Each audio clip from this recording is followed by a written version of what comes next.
Que el Señor les bendiga. Bienvenidos a nuestra clase sobre la armadura del cristiano, que es uno de los propósitos divinos. Nuestra introducción nos dice cómo el pasaje de Efesios 6, del 10 al 20, es tanto la conclusión de las exhortaciones que comenzaron en Efesios 4:1 como de la carta, que resume sus temas principales de tal manera que provoca una respuesta inmediata, un grito de guerra para levantar en armas al pueblo de Dios contra un enemigo implacable que tiene un enorme ejército de hordas infernales. Pablo ha venido hablando de los enemigos internos que batallan contra el cristiano. Ahora pasa a los enemigos externos, porque no tenemos lucha contra sangre y carne, sino contra principados, contra potestades, contra los gobernadores de las tinieblas de este siglo, contra huestes espirituales de maldad en las regiones celestes. Efesios 6, 12. Primer punto, existe una lucha espiritual. El creyente no debe de ceder, y vamos a estar en Efesios 6:10, que comienza diciendo: por lo demás, es igual a decir, con relación a lo que resta o finalmente. Estas expresiones son para conectar con el siguiente tema de igual o mayor importancia que se está concluyendo. Prueba de esto son la cantidad de imperativos que se usan desde el verso 10 hasta el 20. Fortaleceos en el Señor, vestidos de toda la armadura de Dios.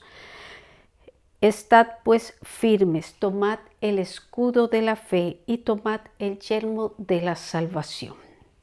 El verso continúa diciendo: fortaleceos en el Señor. Fortaleceos se encuentra en la voz pasiva. Eso significa que si el verbo se encuentra así, el sujeto de la oración, en este caso el Señor, recibe la acción del verbo. La Nueva Biblia Española traduce esta parte así: dejad que os robustezca el Señor con su poderosa fuerza. Según esta traducción, el creyente no se robustece por su propia cuenta. La acción la lleva a cabo el Señor. Esto coincide con Filipenses 4:13, Primera de Timoteo 1:12 y Efesios 3:16. Sigue el verso diciéndonos: en el poder de su fuerza. Pablo cita tres sinónimos de la palabra poder en Efesios 1:19 al referirse a la resurrección y exaltación de Cristo, cuando dice: ¿y cuál la supereminente grandeza de su poder? Este primer poder es dunameos, para con nosotros los que creemos según la operación del poder. Este es kratos, de su fuerza, ishuos, la cual operó en Cristo resucitándole de los muertos y sentándole a su diestra en los lugares celestiales. Esas son las mismas palabras que se mencionan en el verso 10 para indicar los recursos de Dios para el fortalecimiento espiritual del creyente. El mismo poder que resucitó a Cristo y lo exaltó hasta lo sumo es el que Dios usa para que sus hijos sean fuertes y firmes en su causa. Punto B. La lucha es contra fuerzas demoníacas. Verso 11. Vestíos de toda la armadura de Dios para que podáis estar firmes contra las acechanzas del diablo. En este verso Pablo usa su segundo imperativo: vestidos de toda la armadura de Dios. La idea es que el cristiano no solo se fortalece internamente, sino también externamente. Así como Cristo está dentro del creyente, el creyente está en Cristo, escondido en él. Eso significa que para que el enemigo llegue al creyente, primero tiene que encontrarse con Cristo. El creyente debe de ponerse toda la armadura de Dios. No puede escoger solo lo que le guste o lo que le resulte cómodo, porque una armadura parcial traerá un desequilibrio espiritual. Verso 12. porque no tenemos lucha contra sangre y carne, sino contra principados, contra potestades, contra los gobernadores de las tinieblas de este siglo, contra huestes espirituales de maldad en las regiones celestes.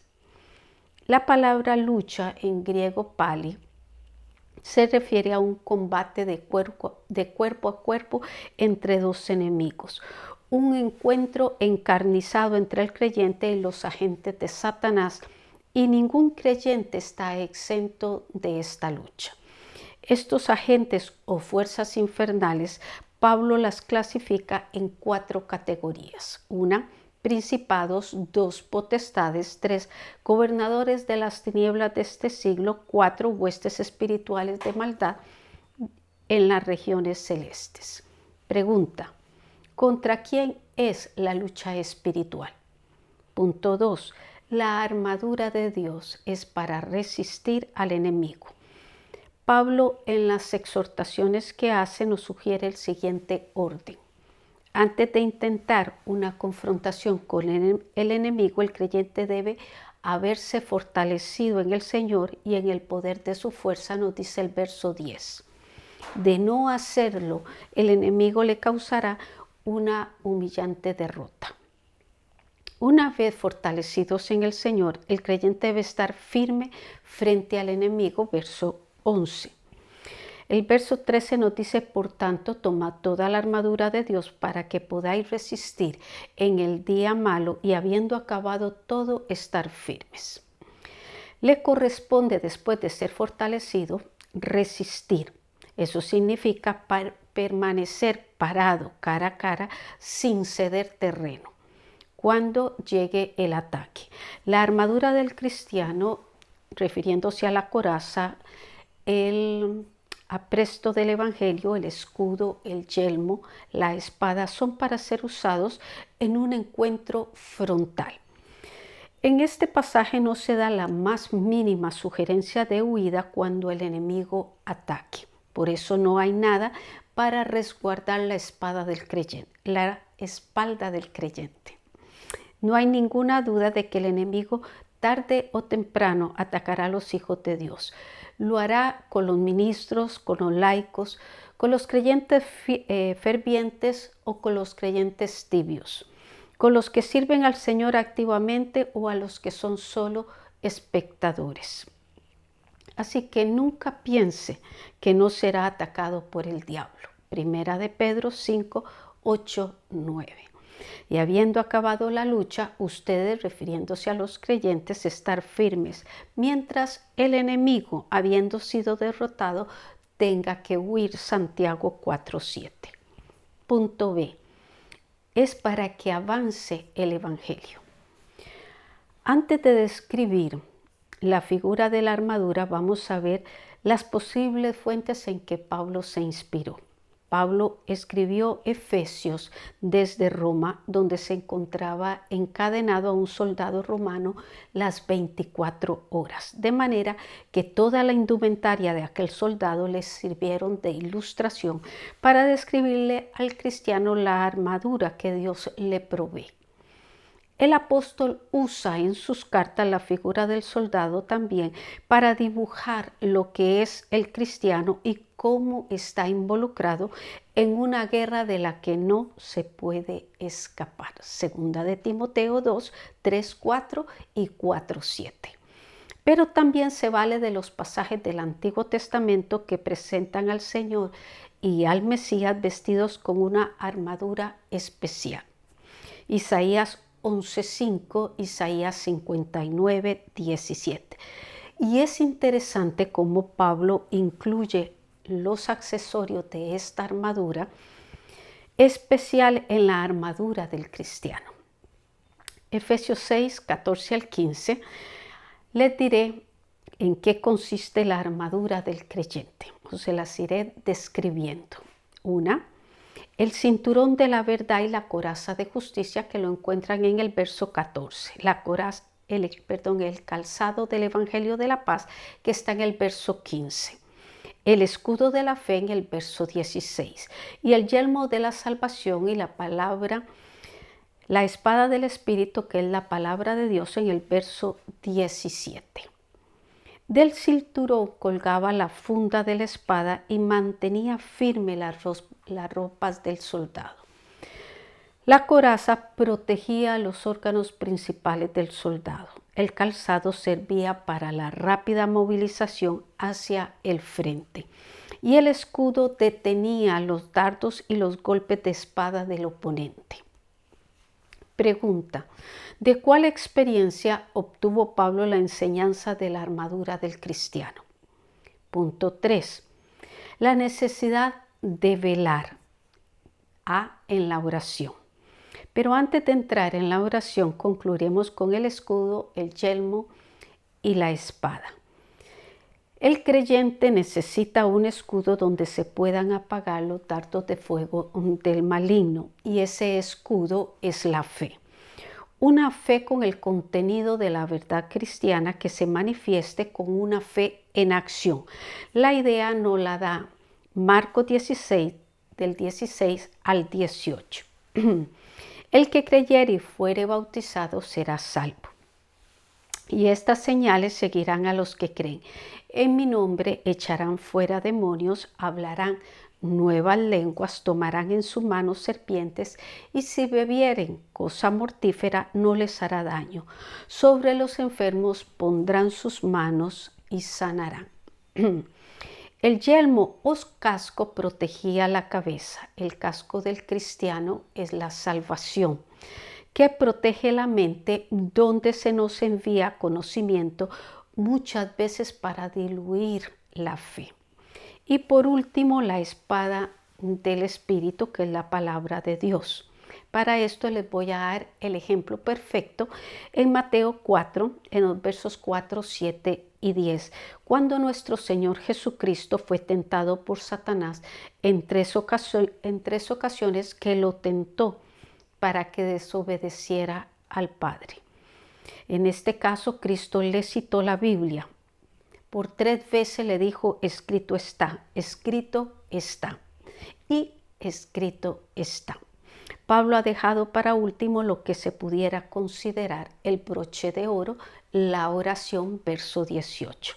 Orando en todo tiempo con toda oración y súplica en el Espíritu, y velando en ello con toda perseverancia y súplica por todos los santos. La oración afila la espada, hace ligeros los pies de quien proclama el Evangelio, endurece el escudo, afirma el yelmo, hace impenetrable la coraza y sostiene con firmeza el cinturón de la verdad. Si Cristo pudo usar la espada de la palabra de Dios contra Satanás, fue porque había estado 40 días en oración. Así que meditemos en ello. Punto B. En la intercesión continuamos en Efesios 6, verso 19.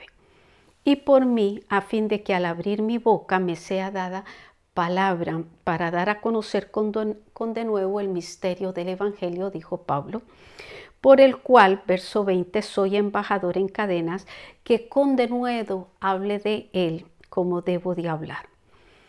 Pablo, después de desarrollar este gran tema, no deja por fuera que era parte del cuerpo con una misión o un ministerio con que se había comprometido y necesitaba la intercesión, que lo incluyeran en esa súplica por todos los santos.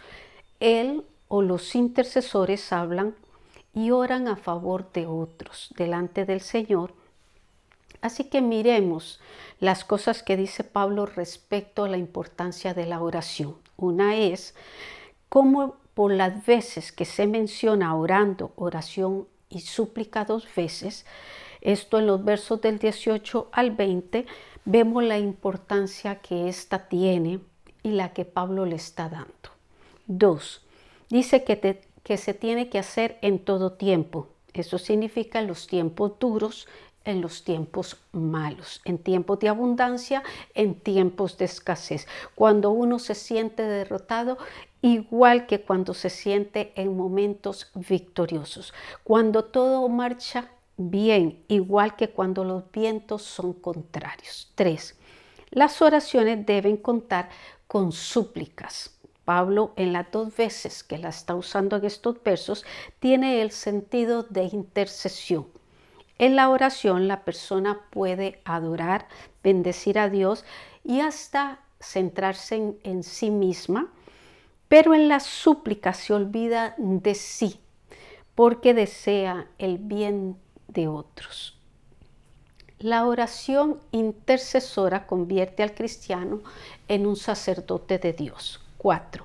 Las oraciones deben de ser hechas en el Espíritu Santo. Veamos Romanos 8, 26, 27, donde nos dice que el Espíritu nos ayuda en nuestra debilidad, pues qué hemos de pedir como conviene, no lo sabemos, pero el Espíritu mismo intercede por nosotros con gemidos indecibles.